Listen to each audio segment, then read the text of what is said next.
Praise the Lord, hallelujah. Zion வேதாகம ஆய்விற்கு அன்போடு கூட இயேசு கிறிஸ்துவின் நாமத்தில் உங்களை வரவேற்கிறேன். இன்றைய தினத்திலும் எசேக்கியேல் தீர்க்கதரிசன புஸ்தகம் அதிகாரங்கள் 19 முதல் 21 அதிகாரங்களில் வசனங்களை தியானிக்க சர்வ வல்லமையுள்ள தேவன் தாமே நமக்கு கிருபை பாராட்டுவாராக. இஸ்ரவேலின் பிரபுக்களுக்காக ஒரு புலம்பல் என்று சொல்லி இங்கே இந்த அதிகாரம் ஆரம்பிக்கிறது. இந்த அதிகாரத்தில் உள்ள புலம்பலில் யூதாவின் கடைசி ராஜா கூண்டில் அடைக்கப்பட்ட சிங்கத்துக்கு ஒப்பிடப்பட்டிருக்கின்றான். தேசம் அழிந்து போன திராட்சை செடிக்கு ஒப்பிடப்பட்டிருக்கிறது. இளம் ராஜாவாகிய யோவாகாஸ் 3 மாதங்கள் அரசாண்டான் என்பதை 2 ராஜாக்கள் புஸ்தகம் 23வது அதிகாரங்களிலே நாம் காண முடியும்.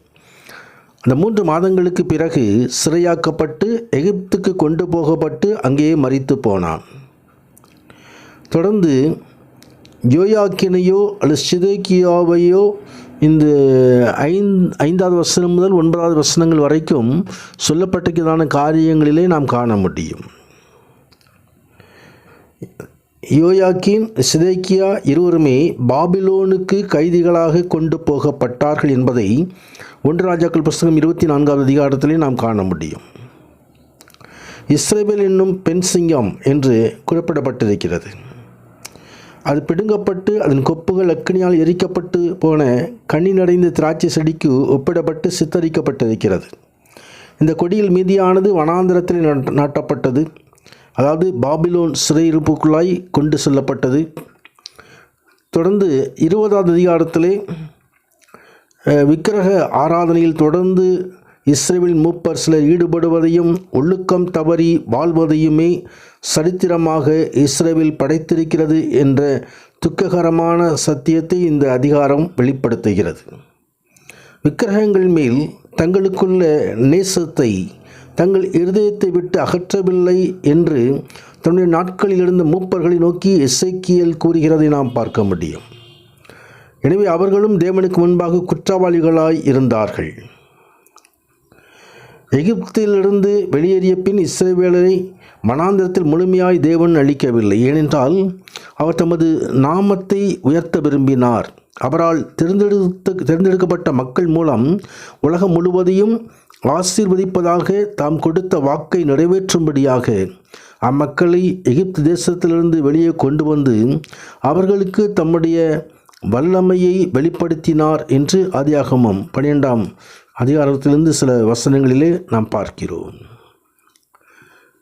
உலகத்திற்கு முன்பாக தேவனது நீதியையும் மகிமையையும் வெளிப்படுத்தும்படியாக இஸ்ரவேல் பரிசுத்த தேசமாக வேறு பிரிக்கப்பட்டது என்று அவர்களுக்கு நினைவுபடுத்தும்படியாக வாரத்திலுள்ள ஓய்வு நாட்களும் வருடத்திலுள்ள ஓய்வு நாட்களும் நியமிக்கப்பட்டன. இதோ இந்த அதிகாரத்தில் உள்ள முக்கியமான ஒரு கேள்வி இதுதான்: இஸ்ரவேலராகிய நீங்கள் தொடர்ந்து உங்களை தீட்டுப்படுத்திக் கொள்வீர்களா?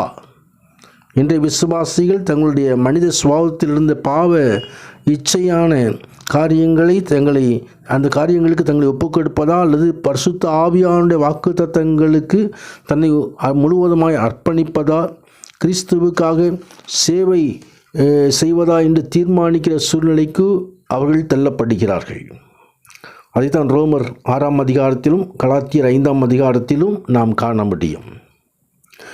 உலகத்தின் பழக்க வழக்கங்களையும் வழிகளையும் பின்பற்ற தேவ மக்கள் தொடர்ந்து சோதிக்கப்படுவதால் அவர்கள் தேவனது விசேஷ மக்கள் என்ற நிலையிலிருந்து மாறுபட்டு போகிறார்கள். 2 அடிப்படையான கேள்விகளை நம்மிடம் கேட்கும்படியாக நாம் பள்ளியிலோ வேலை ஸ்தலங்களிலோ அல்லது நண்பர்கள் மத்தியிலோ அல்லது சமுதாயத்திலோ நாம் நிர்பந்தத்துக்கு என்னை விட்டு கொடுத்து விடுகிறோமா என்ற கேள்வியை நம்மளே கேட்க வேண்டும். தேவ பக்தியற்றவர்களின் வழிகளுக்கும் எதிர்பார்ப்புகளுக்கும் ஏற்றவாறு நான் நடந்து கொள்கிறோமா என்பதையும் நாம் நம்மளே கேட்டுக்கொள்ள வேண்டும். அவர்களது வழிகளிலும் உலகத்தின் வழிகளிலும் கிரியைகளிலும் நாம் வேறுபட்டவர்களாக இருக்கிறோமா என்பதை நாம் நம்மளே ஆராய்ந்து கொள்ளும்படியாக அழைக்கப்படுகிறோம். தீமை செய்தவர்களையும் எதிர்த்தவர்களையும் தண்டித்து தூய்மைப்படுத்திய பின் சிறையிருப்பிலிருந்து இஸ்ரவேலரை மீண்டுமாக திரும்பி வர செய்வதாக தேவன் ஏற்கனவே வாக்களித்திருந்தார். மீதியானவர்களில் உண்மையானவர்கள் தங்கள் தேசத்துக்கு திரும்புவார்கள்.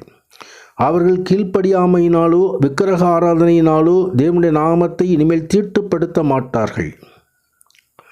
புதிய உடன்படிக்கையின் ஆசீர்வாதங்களை அவர்கள் அனுபவித்து மகிழ்வார்கள் என்பதை எரேமியா 31 அதிகாரம் மற்றும் எபிரேயர் 8 அதிகாரத்திலும் குறிப்பிடப்பட்டிருக்கிறது. தொடர்ந்து 21 அதிகாரத்திலே பாபிலோன் கர்த்தருடைய நியாய தீர்ப்பின் பட்டயமாக இருக்கிறதை அந்த அதிகாரம் வெளிப்படுத்துகிறது. மனுப்புத்திரனே, உன் முகத்தை எருசலேமுக்கு நேராக திருப்பி பரிசுத்த ஸ்தலங்களுக்கு விரோதமாக உன் வசனத்தை பொழிந்து இஸ்ரவேல் தேசத்துக்கு விரோதமாக தீர்க்க தரிசனம் உரை என்று சொல்லி ஆண்டவராகிய தேவன் தமது தீர்க்க தரிசனம் மூலமாக சொல்கிறதான காரியங்கள். எருசலேமுக்கும் யூதாவுக்கும் எதிராயுள்ள நியாய தீர்ப்பு பட்டயத்தின் ரூபத்திலே வெளிப்படும். பாபிலோனிய சேனை என்னும் பட்டயத்தை உபயோகித்து தேவன் அவர்களை தண்டிப்பார் என்பதை இங்கே பார்க்கிறோம். இயற்கையாக நடக்கும் ஆபத்துகளிலும் தேசத்தின் அழிவுகளிலும் நீதிமானும் துன்மார்க்கனும் ஒரே விதமாகவே தீங்கு அனுபவிக்கிறார்கள். ஆனால் துன்மார்க்கர் அனுபவிக்கப் போகும் நித்திய நியாய தீர்ப்பை நீதிமான்கள் அனுபவிக்க மாட்டார்கள் என்று எசேக்கியேல் முன்பே தெளிவுபடுத்தியிருக்கிறதை இங்கே 18 அதிகாரத்தில் நாம் ஏற்கனவே பார்த்தோம். தம் மக்களை திருத்தும்படியாக அவர்களை சிட்சித்து அச்சிச்சையை தேவ மக்கள் ஏற்றுக்கொள்ளாததால் அவர்களை பட்டயத்துக்கு ஒப்புக்கொடுப்பதே அல்லாமல் அவருக்கு வேறு வழி இல்லை. கர்த்தரால் சிட்சிக்கப்படும் போது பிடிவாதத்தோடு தன் சுய சித்தத்திலே இருப்பது உலகத்தோடு சேர்ந்து ஆக்கினை தீர்ப்பு அடைவதிலே போய் முடியும். எனவே நாம் எச்சரிக்கையாக கர்த்தருடைய வசனத்திலே நாம் நிலைத்து இருப்போம். கர்த்தருடைய கிருபையை நாம் பெற்றுக்கொள்வோம். உன்னதரான தேவனாகி கர்த்தர் ஆவிக்குரிய வாழ்க்கையை நமக்கு ஆசீர்வதித்து தருவாராக. அப்படி பரிசுத்த நாமத்திற்கு மகிமை உண்டாவதாக. ஆமேன், ஆமேன்.